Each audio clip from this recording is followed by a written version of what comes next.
Jo, čaute, moje meno je Mída, ja vás vítam u môjho ďalšieho videa. Kto by náhodou ešte nevedel, tak toto je Milada. Milada, predstav sa nám.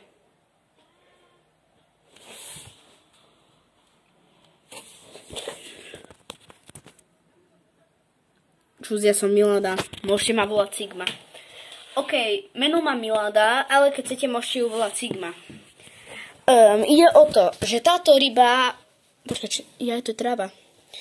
No, táto ryba je so mňou od 31.6.2023.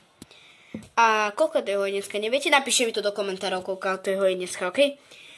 A je to Milada. Je to krásne meno a veľmi ho mám rád. Čiže toto je Milada. Má tu takýto piesok, takúto rastlinku. A dneska by som vám ešte rád ukázal, že ako čistí Milade korito. To vám tiež dneska natočím. Môžete s tým rátať, že dneska to video určite bude na YouTube. No Milada, čo si o nás myslíš? Počkaj, natočím takto. Počkajte, nevidíte tak dobre. A neuček. Aha, takto, tu. Ako profesionálny kameraman. Vidíš, Milada, tu si. Pochvál sa nám, aká si pekná. Čo myslíte, ľudia? Je Milada pekná?